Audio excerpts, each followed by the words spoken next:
Hello everyone, நான் Madan Gowri and hello my dear MG squad. Madan, Epstein ஃபைல்ஸை பத்தி பேசு. இப்போ ஈரான் மேல அமெரிக்கா ஒரு போர் நடத்திட்டு இருக்கிறதுக்கு காரணமே எப்ஸ்டீன் ஃபைல்ல நிறைய உண்மைகள் இப்ப வெளியே வர ஆரம்பிச்சிருச்சு. அது எல்லாத்தையும் மறைக்கிறதுக்கு தான் இப்போ ட்ரம்ப் வந்து ஈரான் மேல ஒரு போரை நடத்திட்டு இருக்காரு.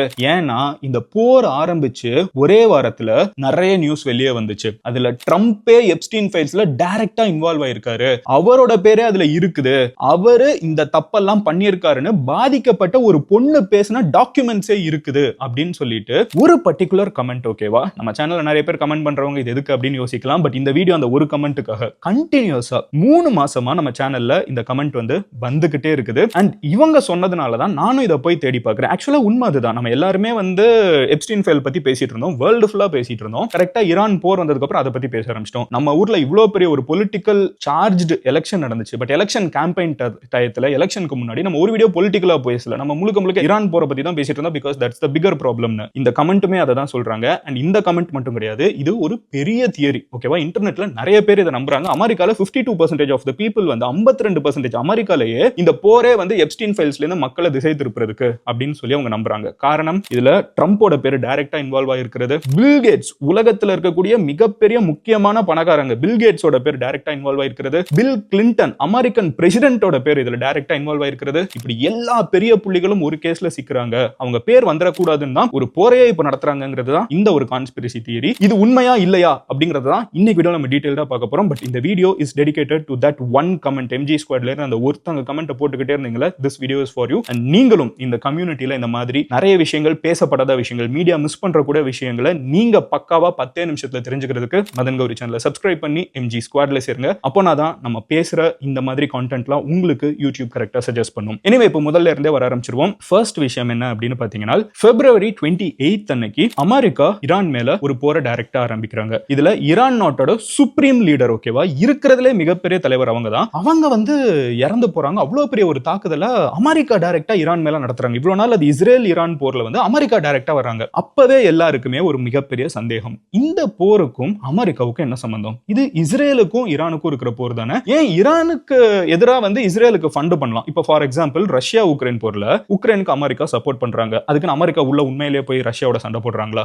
இல்ல, அமெரிக்கா வந்து ஃபண்ட் மட்டும் கொடுக்குறாங்க. அதே மாதிரி இஸ்ரேலுக்கு ஃபண்ட் மட்டும் கொடுக்கலாம். இஸ்ரேல் கிட்டே நல்ல ராணுவம் இருக்குது, அவங்களே பார்த்துப்பாங்க. அமெரிக்கா இதுல உள்ள வராங்கன்னு உடனே எல்லாரும் பேசின ஒரு விஷயம், எஸ்பெஷலி வெஸ்டர்ன் வேர்ல்டுல அமெரிக்காக்குள்ளே நிறைய பேர் வந்து பேசினது என்னன்னா, ட்ரம்ப் நம்மள எதுல இருந்தோ திசை திருப்ப பாக்குறாரு, என்னன்னு தெரியல, ஆனா திசை திருப்ப பாக்குறாருன்னு யோசிச்சுட்டு இருந்த அதே டயத்துல ஒரே வாரத்துல மார்ச் ஃபர்ஸ்ட் வீக் வந்து ஒரு நியூஸ் வெளியே வருது. அது என்னன்னா, எப்ஸ்டீன் ஃபைல்ஸ் வந்து ரிலீஸ் பண்ணணும்னு சொல்லி அவங்க ஊர் கோர்ட் சொல்லிடுச்சு. ஓகேவா, நீங்க வந்து எப்ஸ்டீன் ஃபைல், பார்லிமெண்ட் சொல்லிடுச்சு, நீங்க வந்து எப்ஸ்டீன் ஃபைல்ஸ் எல்லாத்தையுமே ரிலீஸ் பண்ணணும். எப்ஸ்டீன் ஃபைல்ஸ்ங்கிறது கிட்டத்தட்ட 6 மில்லியன் பேஜஸ் டாக்குமெண்ட்ஸ் கொண்ட ஒரு ஃபைல். ஓகேவா, 6 மில்லியன். கவர்மெண்ட் என்ன பண்ணுதுன்னு பாத்தீங்கன்னா, அது வேற வழியில் அவங்க செஞ்சுதான் ஆகணும். ட்ரம்பே பிரசிடென்டா இருந்தாலும் செஞ்சுதான் ஆகணும். அப்போ பாதியை ரிலீஸ் பண்றாங்க. 3.5 மில்லியன் ரிலீஸ் பண்றாங்க. இன்னும் 2.5 மில்லியன் ரிலீஸ் பண்ணாம இருக்காங்க. பண்ணிடுறோம் அப்படிங்கிறாங்க. ஆக்சுவலா 100 நாள் ஆச்சு, இன்னமும் பண்ணல. பட் ரிலீஸ் பண்ண 3.5 மில்லியன்ல சில பேஜஸ் வந்து மறைக்கப்பட்டிருக்குது, சில பேஜஸ் வந்து ரிமூவ் பண்ணப்பட்டிருக்கு அப்படிங்கிற கான்ஸ்பிரசி தியரியில ஆக்சுவலா பண்ணிருந்தாங்க. அது கான்ஸ்பிரசி தியரியா வந்து அதுக்கப்புறம் உண்மைன்னு தெரிஞ்சு எல்லாரும் பேச ஆரம்பிச்சு ஃபைனலி அதை ரிலீஸ் பண்றாங்க. அந்த ரிலீஸ் பண்ண டாக்குமெண்ட்ஸ்ல என்ன இருக்குன்னு பாத்தீங்கன்னா, கரெக்டா போர் ஆரம்பிச்சு ஒரு வாரத்துல நடக்குது. அந்த டாக்குமெண்ட்ல என்ன இருக்குன்னா, எப்ஸ்டீன் வந்து என்னைய ட்ரம்ப் கிட்ட கூப்பிட்டு போனாரு, ட்ரம்ப் என்ன இதெல்லாம் பண்ணாரு அப்படின்னு சொல்லிட்டு ஒரு பொண்ணோட வாக்கு மூலமே இருக்குது. யார் மேல? அமெரிக்காவோட சிட்டிங் பிரசிடென்ட் மேல. இப்ப அவர் தான் பிரசிடென்ட், அவரோட ஆட்சி காலம். அப்போ வந்து அவரை பத்தின டாக்குமெண்டே வந்து ரிலீஸ் ஆகுது. ஓகேவா, சோ இத பத்தி வேர்ல்டு பேசும்னு எதிர்பார்த்த அளவுக்கு பேசல. காரணம், ஈரான்ல ஒரு போர் போயிட்டு இருக்குது, மக்கள் இறந்துட்டு இருக்காங்க. ஈரான் பதிலுக்கு அமெரிக்கா மேல தாக்குதல், அமெரிக்கன் பேசஸ் மேல சுத்தி மிடில் ஈஸ்ட் ஃபுல்லா தாக்குதல் நடத்திட்டு இருக்காங்க. எல்லாரும் இத பத்தி பேச ஆரம்பிச்சிட்டாங்க. ஆனாலும் அமெரிக்காக்குள்ள இருக்கக்கூடிய ஒரு சின்ன கிரவுட் அண்ட் இந்த மாதிரி நம்ம யூடியூப் கமெண்ட் செக்ஷன் வரைக்கும் மேபி அவங்க அமெரிக்கால இருந்தே கூட போட்டுட்டு இருக்கலாம். ஒரு இந்தியன், நம்ம தமிழ் அமெரிக்கன்ஸ் அங்க இருக்காங்களா, அவங்களா இருக்கலாம், எனக்கு தெரியாது. பட் இந்த மாதிரி ஒரு குரூப் ஆஃப் பீப்புள் யார் இந்த எப்ஸ்டீன் ஃபைலை க்ளோஸா ஃபாலோ பண்ணிட்டு இருந்தாங்களோ அவங்க இருந்துகிட்டு இல்ல இங்க பாருங்க அப்படின்னு ஒரு விஷயத்தை சொல்லிட்டு இருந்தாங்க. பட் இப்போ அந்த போர் முடிவுக்கு வர்றப்ப மறுபடியும் இந்த எப்ஸ்டீன் ஃபைல்ஸ் இப்போ சூடு பிடிக்க ஆரம்பிக்குது. இதுல என்ன சொல்றாங்கன்னு பாத்தீங்கன்னா, அந்த டாக்குமெண்ட்ல ஒரு பொண்ணு சொல்றாங்க, இந்த மாதிரி என்னைய வந்து எப்ஸ்டீன் ட்ரம்ப் கிட்ட கூப்பிட்டு போனாரு, ட்ரம்ப் வந்து என்னைய உங்களுக்கே தெரியும், அப்போ வந்து அவரை நான் கடிச்சிட்டேன், ட்ரம்ப் வந்து அதுக்கப்புறம் என்னை திட்டி அனுப்பிச்சிட்டாரு, அதுக்கப்புறம் எனக்கு மிரட்டலா கூட நிறைய கால்ஸ் வந்துச்சு. பல வருஷம் ட்ரம்ப் அவ்வளவு பெரிய பணக்காரருங்கிறதுனால இது வெளியே சொல்லல, இப்போ வந்து இன்வெஸ்டிகேஷன் அப்போ சொல்றேன்னு சொல்லிட்டு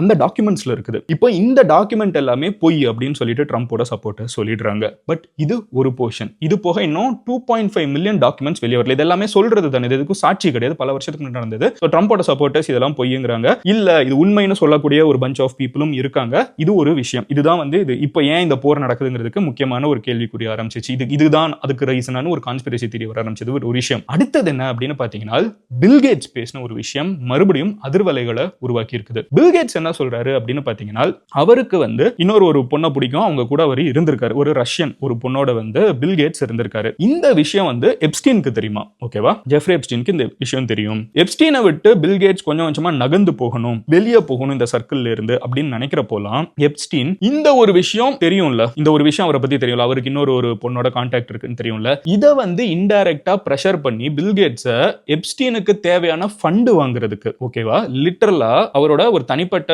விஷயத்தை வந்து எப்ஸ்டீன் யூஸ் பண்ணியிருக்காருங்கிறத பில்கேட்ஸ் ஆன் ரெக்கார்ட் பேப்பர்ல வந்து சொல்றாங்க. பில்கேட்ஸ் இத பப்ளிக்கா இப்ப சொன்ன ஒரு விஷயம் என்ன சொல்றாருன்னா, எப்ஸ்டீன் என்னை பத்தி இந்த இன்ஃபர்மேஷனை தெரிஞ்சு வச்சுக்கிட்டு எப்ஸ்டீன் என்ன பண்றாருன்னு பாத்தீங்கன்னா, இதை வச்சு என்னை பிரஷர் பண்றாரு. எதுக்கு? பில்கேட்ஸ் வந்து எங்க ஃபண்ட் கொடுக்கணும், யாருக்கு ஹெல்ப் பண்ணணும், யார் யாருக்கு எந்தெந்த என்ஜிஓக்கு ஹெல்ப் பண்ணணும், என்ஜிஓங்கிற போர்வையில எப்ஸ்டீனோட நிறைய என்ஜிஓஸே இருந்திருக்கான், அதுக்கு ஃபண்ட் பண்ணணும் அப்படின்னு சொல்லிட்டு பில்கேட்ஸ் ஏன் முக்கியமான ஒரு நபர், பில்கேட்ஸ் ஏன் இதை பண்ணணும்னு நினைக்கிறார்? பில்கேட்ஸ் உலகத்திலே மிகப்பெரிய பணக்காரர், அவர்கிட்ட இல்லாத காசு இல்ல. அப்ப பில்கேட்ஸை பத்தின ஒரு பர்சனல் இன்ஃபர்மேஷனை தெரிஞ்சு வச்சுக்கிட்டு ஜெஃப்ரி எப்ஸ்டீன் பில்கேட்ஸே பிளாக்மெயில் பண்ணியிருக்காரு. He pressured, exact words சொல்லணுமா, was working to pressure me. Epstein became aware of my sensitive information about my personal life and was working to pressure me. Epstein என்னை பத்தின தனிப்பட்ட வாழ்க்கையான இன்ஃபர்மேஷனை தெரிஞ்சுக்கிட்டு என்னை பிரஷர் பண்றதுக்கு எல்லா வேலைகளையும் பார்த்தாரு. அண்ட் நான் வந்து எப்ஸ்டீனோட பழகுனதுக்கு தலை குனிகிறேன். அது வந்து ஒரு மிகப்பெரிய மிஸ்ஜட்ஜ்மெண்ட், இது நடந்திருக்கவே கூடாது. எப்ஸ்டீன் ஒரு மோசமான நபர்ங்கிறத பில்கேட்ஸ், உலகத்திலே மிகப்பெரிய பணக்காரனா ரொம்ப வருஷத்துக்கு இருந்த பில்கேட்ஸ், இப்போ Elon Musk, but again top 10ல இன்னமும் பில்கேட்ஸ் இருந்துட்டு இருக்காரு. அவர் வந்து பப்ளிக்கா இப்போ சொன்ன ஒரு விஷயம். அடுத்து மூணாவது விஷயம் சொல்றேன். ஃபர்ஸ்ட் ட்ரம்போட பேர் இன்வால்வ் ஆயிருக்கா, இப்போ பில்கேட்ஸோட பேர் இன்வால்வ் ஆயிருக்கா. இதை விட ரொம்ப அதிர்ச்சி ஆகிற ஒரு விஷயம் சொல்றேன். பில் கிளின்டன், அமெரிக்காவோட எக்ஸ் பிரசிடென்ட், இப்போ இருக்கிற பிரசிடென்ட் மட்டும் இல்ல, பில் கிளின்டன் வந்து one of the most and strongest presidents அப்படின்னு சொல்லப்பட்ட ஒரு நபர், ஓகேவா. பில் கிளின்டனோட பேர் இன்வால்வ் ஆயிருக்குது. அண்ட் ரீசெண்டா பில் கிளின்டனும் சரி, பில் கிளின்டனோட மனைவி ஹிலரி கிளின்டன், அவங்க வந்து அவங்களும் பிரசிடென்ட் ஆகணும்னு நினைச்சு எலெக்ஷனுக்கு ரன் பண்ணவங்க. அவங்க ரெண்டு பேர்கிட்ட இன்வெஸ்டிகேஷன் நடத்தப்பட்டிருக்குது. அவங்க ரெண்டு பேருமே வந்து ஹிலரி கிளின்டன் இருக்காங்கல்ல, அவங்க வந்து நான் எப்ஸ்டீனை பார்த்ததே இல்லை என் வாழ்க்கையிலன்னு சொல்லிட்டு ஒரே போடா போட்டு முடிச்சிட்டாங்க. இதெல்லாம் அவங்க ஆட்சியில் இருந்தப்போ, இதெல்லாம் எந்த காலகட்டத்தில் அவங்க பிரசிடென்ட்டா இருந்தப்போ என்ன நடந்துச்சு உங்களுக்கு? எப்ஸ்டீன் இப்போ இறந்தாச்சு, பட் அவங்க ஆட்சியில் இருந்தப்போ எப்ஸ்டீனுக்கு உங்களுக்கு என்ன நடந்துச்சுங்கிற கேள்விக்கு ஹிலரி என்ன சொல்றாங்க, நான் வந்து எப்ஸ்டீனை பார்த்ததே இல்லைன்றாங்க. ஆனா பில் என்ன சொல்றாரு, நான் எதுவும் பார்த்தது கிடையாது, நான் எந்த தப்பும் பண்ணதில்லை அப்படின்னு சொல்லிட்டு, எனக்கும் எப்ஸ்டீனுக்கும் இருந்த ஃப்ரெண்ட்ஷிப் வந்து வேற ஒரு விதமான ஃப்ரெண்ட்ஷிப், அவர் பண்ண எந்த தப்பும் தெரியாது அப்படின்னு சொல்லிட்டு அவங்க எக்ஸிட் ஆயிடுறாங்க. ஓகேவா, இது மூணாவது விஷயம். யோசிச்சு பாருங்க, எப்ஸ்டீன் எந்த அளவுக்கு இன்ஃப்ளூயன்ஷியலா இருந்தா பிரசிடென்ட்ஸோட பேர் வந்து அசால்ட்டா வரும், ட்ரம்ப், கிளின்டன் சொல்லிட்டு. அண்ட் இதெல்லாம் போக இன்னொரு முக்கியமான விஷயம் இருக்குது. And that is what happen to Maxwell. மேக்ஸ்வெல்லை பத்தி நம்ம தனியாவே ஒரு வீடியோ போஸ்ட் பண்ணியிருக்கோம்.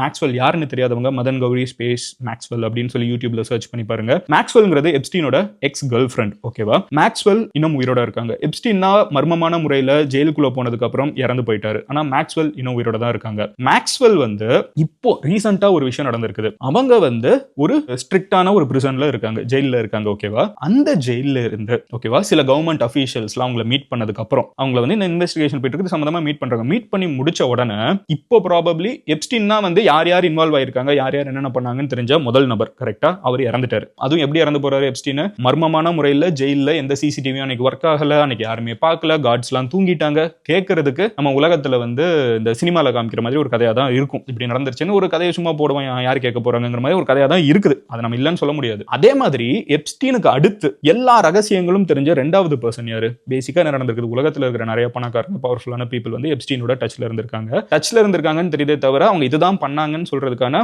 முதல் சாட்சி எப்ஸ்டீன் இப்போ கிடையாது, மர்மமான முறையில் இறந்துட்டாரு. ரெண்டாவது சாட்சி யாருன்னு பாத்தீங்கன்னா மேக்ஸ்வெல். அவங்க ஒரு கிளப் ஃபெட் அப்படின்னு சொல்லப்படக்கூடிய புளோரிடால இருந்து டெக்சாஸ்ல இருக்கக்கூடிய இன்னொரு ஃபெசிலிட்டிக்கு மூவ் பண்ணப்படுறாங்க. அமெரிக்காவுக்குள்ள இருக்கக்கூடிய இன்னொரு இடத்துக்கு மூவ் பண்ணப்படுறாங்க. இந்த இடத்துக்கு அவங்க மூவ் பண்ணப்படுறாங்கல்ல, இந்த டெக்சாஸ் ஃபெசிலிட்டி கிளப் ஃபெட்னு சொல்றாங்கல்ல, இது எப்படிப்பட்டதுன்னு பாத்தீங்கன்னா இங்க வந்து யோகா ட்ரைனிங் கொடுப்பாங்க. அப்புறம் வந்து பிரிசனர்ஸ் யார் ஜெயில் கைதிகளுக்கு யோகா ட்ரைனிங், அப்புறம் அவங்களுக்கு வந்து நாய் வளர்ப்பது எப்படி, பப்பீஸ் எல்லாம் கூப்பிட்டு போய் வளர்க்க வைக்கிறது, அப்புறம் சினிமா எல்லாம் பார்க்க விடுவாங்க, டிவி பயங்கரமா என்ஜாய் பண்ணலாம், கார்டனிங் பண்ணலாம், வெளியே போய் நம்ம டைம் ஸ்பெண்ட் பண்ணலாம். இது பேசிக்கா வந்து ஒரு ஜெயில்னு சொல்றதை விட ஒரு ரிசார்ட் ஹோம் மாதிரி அமெரிக்காக்குள்ள சில மைல்டான கேசஸ்க்கு இந்த மாதிரி கொடுக்கிறது இருக்குது, ஓகேவா. ஏன்னா வெளியே போக முடியாது, அங்கே இருக்கணும், அவ்வளவுதான், ஓகேவா. அது வந்து ஒரு நல்ல சூப்பரான ஒரு பிஜின்னு வச்சுக்கோங்க, ஓகேவா. அந்த மாதிரி ஒரு இடத்துக்கு மேக்ஸ்வெல் யாரு, உலகத்தில் இருக்கக்கூடிய மிகப்பெரிய பணக்காரங்களையும் மிகப்பெரிய புள்ளிங்களும் இந்த பெண்கள் ரிலேட்டடான கேஸ்ல மாட்டினா மேக்ஸ்வெல்ல வந்து அந்த ஹை ப்ரொஃபைல் பிரிசன்ல இருந்து இந்த இடத்துக்கு மாத்துறாங்க. இந்த இடத்துக்கு மாட்டின உடனே அதுவும் எப்ப நடக்குது, கரெக்டா கவர்மெண்ட் அபிஷியல்ஸோட பேசணும்னா, எக்ஸாக்டா சொல்லணும்னா டாட் பிளான்ஷே அப்படின்னு சொல்லப்படக்கூடிய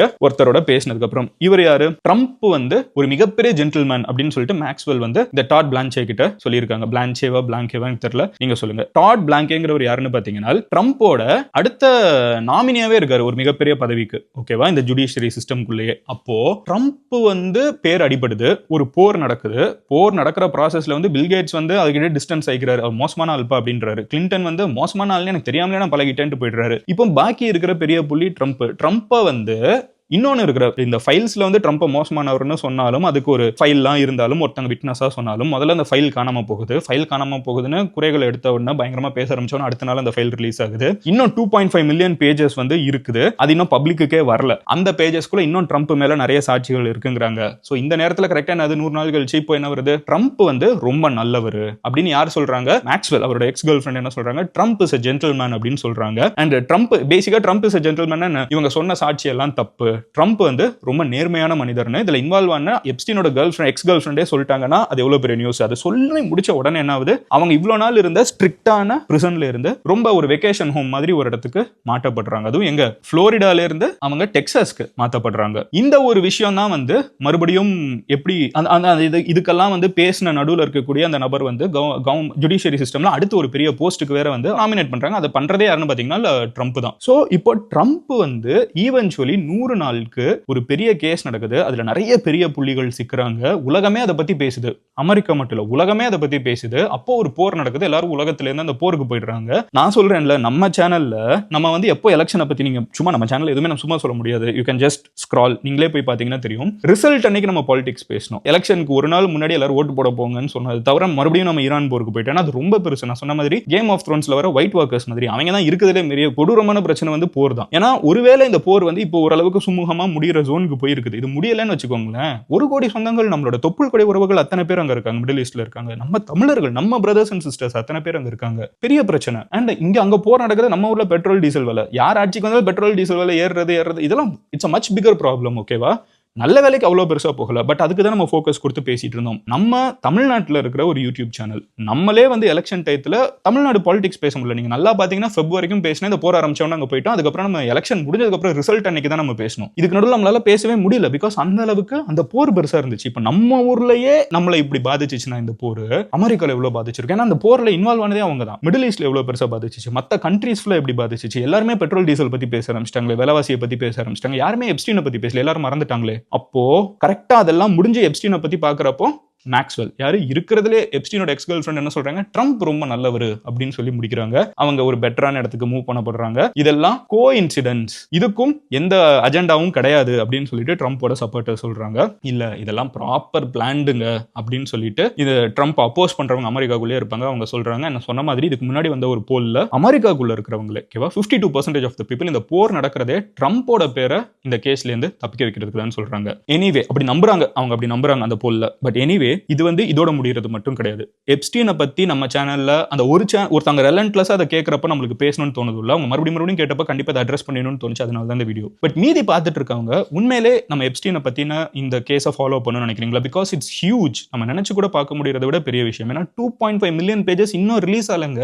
ரிலீஸே ஆகல. அவ்வளவு பேஜஸ் உள்ள இருக்குது. இதுல எத்தனையோ கண்ட்ரீஸோட பிரசிடென்ட்ஸ், பிரைம் மினிஸ்டர்ஸ் பேர்லாம் கூட வந்திருக்குது. நம்ம ஊர்ல இருக்கிற மினிஸ்டர்ஸ் பேர் வந்திருக்குது. ஒரு டைம் பிரைம் மினிஸ்டர் மோடியோட பேர்லாம் வந்துருச்சு. இந்தியன் கவர்மெண்ட் அதெல்லாம் ஒன்றும் கிடையாதுன்னு இல்லன்னு சொன்னாலும் பேர் எப்படி எந்த அளவுக்கு, அனில் அம்பானி பேரு, அம்பானியோட தம்பி பேர் வந்துச்சு. இப்போ பேர் வந்ததுனாலே இவங்க எல்லாம் தப்பு பண்ணவங்கன்னு சொல்ல முடியாது. ஆனா ஏன் பேர் வருது அப்படின்னு நம்ம தெரிஞ்சுக்கணும்ல. சோ இந்த மாதிரி பாத்தீங்கன்னா இட்ஸ் ஹியூஜ். ஒரு சிட்டிங் மினிஸ்டர், ஓகேவா, சென்ட்ரல் கவர்மெண்டோட மினிஸ்டர் வந்து சொல்றாரு, ஆமா நான் மெயில் இன்டராக்ஷன் பண்ணேன் அப்படின்லாம் சொல்றாரு. ஆனா தப்பா நடக்கலங்கிறாரு. இப்போ பில்கேட்ஸ் என்ன சொல்றாரு, ஆமா நான் பேசினேன், எந்த தப்பும் நடக்கலங்கிறாரு. கிளின்டன் என்ன சொல்றாரு, ஆமா நான் பேசினேன், தப்பு நடக்கலங்கிறாரு. ட்ரம்ப் என்ன சொல்றாரு, ஆமா நான் பேசினேன், இவன் மோசமானவன் தெரியாது. அது கூட இருந்தவங்களே இப்ப என்ன சொல்றாங்க, அவர் ரொம்ப நல்லவர் ட்ரம்ப்னு சொல்றாங்க, ஜென்டில்மேன் அப்படிங்கிறாங்க. சோ இவ்ளோ கன்ஃபியூஷனுக்கு நடுவுல இந்த கேஸ் போயிட்டு இருக்குல்ல, இதை நம்ம ஃபாலோ பண்ணணும் அப்படின்னு நினைச்சீங்கன்னா எப்ஸ்டீன் ஃபைல்ஸை கண்டினியூ பண்ணலாங்கிறத கமெண்ட் செக்ஷன்ல சொல்லுங்க. இல்ல மதன் போதும் நம்ம வேற டாபிக் போலாம்னு நினைச்சிட்டீங்கன்னா அதையும் நீங்க சொல்லுங்க. But all your comments are taken seriously. And நீங்க இந்த மாதிரி வேர்ல்டுல மெயின் ஸ்ட்ரீம் மீடியா மிஸ் பண்ணக்கூடிய விஷயங்களையும் பக்காவா சூப்பரா தெரிஞ்சுக்கணும்னு நினைச்சீங்கன்னா சப்ஸ்கிரைப் பண்ணி எம்ஜி ஸ்குவாட்ல சேருங்க. அப்போனா தான் கான்டென்ட் உங்களை வந்து கரெக்டா சேரும். Love you all, take care, bye, see you tomorrow. Cheers MGs.